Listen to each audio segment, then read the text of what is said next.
कि Arpit spend 40% of his total income on his monthly rent.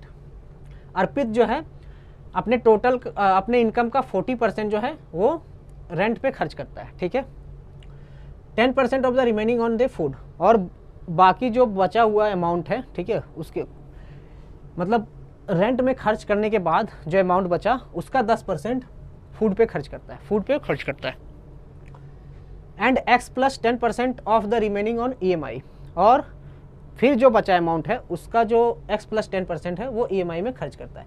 If the ratio between the amount spend on EMI and his salary is 9:50, वो जो amount spend करता है EMI में और उसका जो सैलरी है उसका जो रेशियो है 9:50 के बराबर है।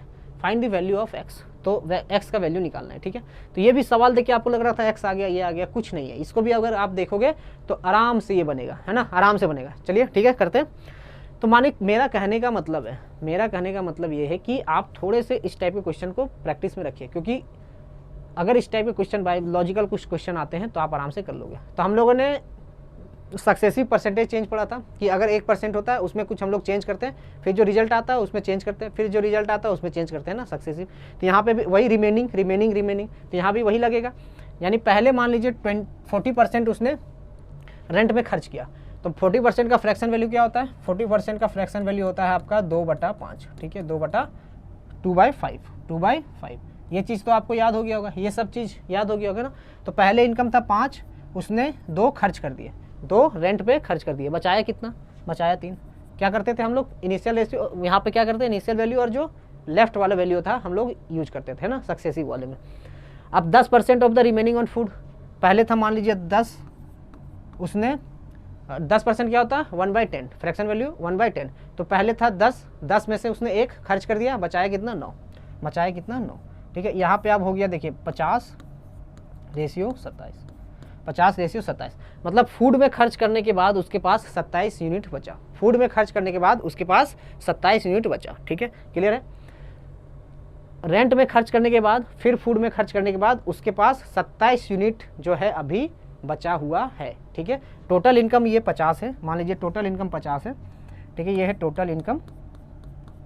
तो ये अभी रिमेनिंग अमाउंट है। ये रिमेनिंग अमाउंट क्या है?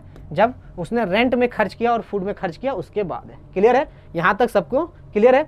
अब क्या कर रहा है कि उसके बाद जो इसका रिमेनिंग है, ठीक है, इसके बाद जो रिमेनिंग बचा उसका x प्लस 10% जो है वो EMI में खर्च कर दिया।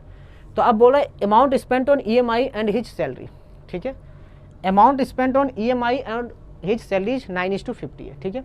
तो हम देखिए यहाँ पे लिखते हैं, ठीक है, क्या है? 9:50। तो अब जैसे मान लीजिए EMI, ठीक है, EMI में जो उसने अमाउंट खर्च किया और उसका जो सैलरी है उसका जो रेशियो है वो 9:50 है, ठीक है। तो इसका सैलरी क्या है? इसका सैलरी यानी 50 है, इसका सैलरी क्या है? 50 है, और EMI में कितना खर्च किया? 9 यूनिट खर्च किया, यानी 27 के बाद उसने 9 यूनिट EMI में खर्च कर दिया, यानी कितना किया? 27 बचा, 27 में से फिर उसने 9 यूनिट EMI में खर्च कर दिया, ठीक है।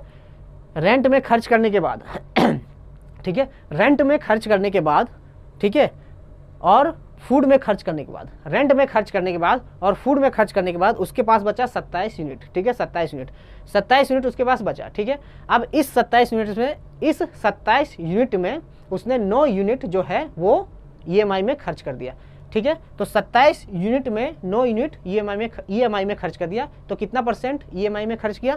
तो 9/27 गुना 100, ठीक है। 27 में 9, ठीक है, 27 में 9 यूनिट जो है वो उसने EMI में खर्च कर दिया, ठीक है। तो कितना परसेंट खर्च किया? 9/27 गुना 100, ठीक है। इसका 9 जो है इसका कितना परसेंट हो जाएगा? 33.33% हो जाएगा, ठीक है, 33.33%, ठीक है। यानी जो x प्लस 10 का जो वैल्यू है यही होगा। तो x प्लस 10 का जो वैल्यू है वो क्या होगा? 33.33% के बराबर होगा, ठीक है। तो x का वैल्यू क्या हो जाएगा? x का वैल्यू जो हो जाएगा इधर माइनस हो जाएगा, यानी 23.33% के बराबर होगा, ठीक है। तो देख के लग रहा था आपको वाह मतलब x है, ये है, लेकिन कितना आसानी से बन गया, ठीक है, कितना आसान से बन गया। ऑप्शन नंबर आपका 4 करेक्ट आंसर होगा, ठीक है। तो इस टाइप के क्वेश्चन लॉजिकल हैं थोड़ा, है ना, थोड़े लॉजिकल क्वेश्चन है, तो इसको हमें अच्छे से समझ के बनाना है ना। अच्छे से अगर समझ जाएंगे तो ये सब क्वेश्चन आराम से बन जाएंगे, ये सब क्वेश्चन आराम से बन जाएंगे। क्लियर है। Next question.